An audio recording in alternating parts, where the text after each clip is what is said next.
Yeah, he must have been a good teacher. He taught Carla and he taught Trevor.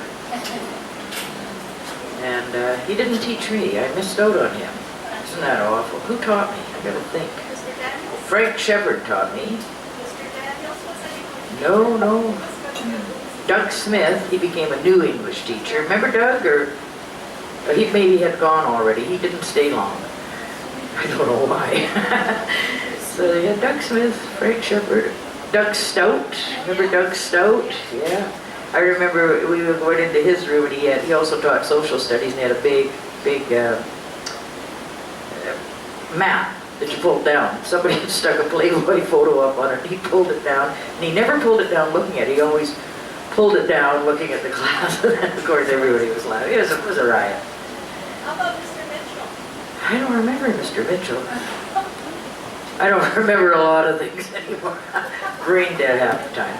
Anyway, I'm thinking, I don't know, Trevor, would you like to come up now? I think so.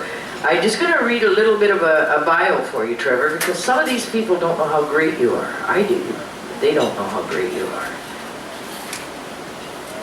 Trevor, poet and journalist Trevor Carolan began writing at the age of 17 for the New Westminster Columbian newspaper. Does anybody remember the Columbian newspaper? Yeah, me too. I loved that paper.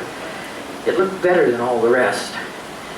He has published many books of nonfiction, poetry, translation, and anthologies. The international editor of Pacific Rim Review of Books, he teaches English and writing at the University of Fraser Valley. And recently, his documentary film, Power Ground, which explores the environmental crisis through interviews with acclaimed writers and ecologists, was received enthusiastically at its premiere in Brussels. So, I mean, that's really good. Who else has had anything done in Brussels? I haven't. I know Trevor's the only one. He's very internationally acclaimed. His most recent book, The Literary Storefront, The Glory Years, a non-fiction offering of the early literary years in Vancouver, was launched in November 2015 in, where else? New Westminster. So Trevor's a hometown boy who's done well. Please put your hands together and invite him and welcome him to the stage. Hey, Trevor.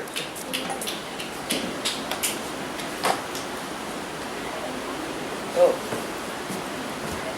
thank you for coming. The sun is a pretty tough competition at this time of year. Thanks for all coming out for a meeting here.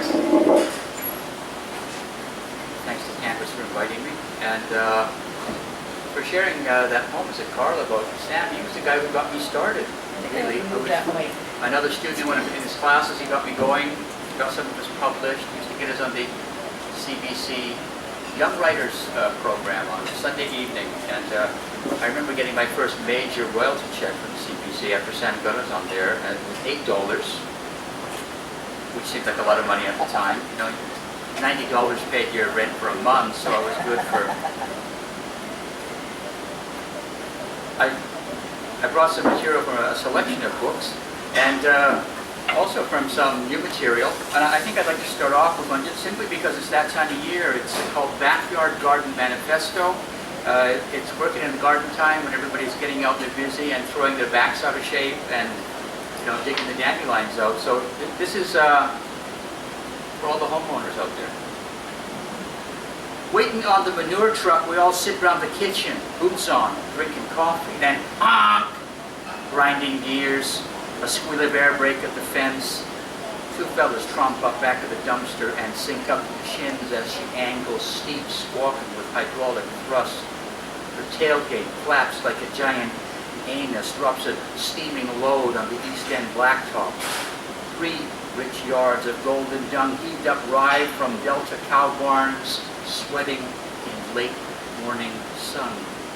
Out the shovels, pay off the boys, and commence pitching that load over the fence. $10 a cubic yard. Believe them when they tell you where there's muck, there's money.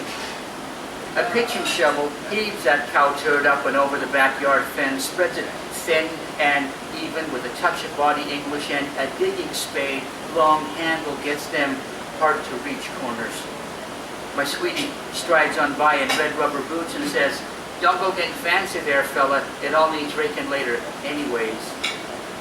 Kids walking by pretend not to notice. My wife returns with coffee saying, "Whew, wow, how can you stand the stink?"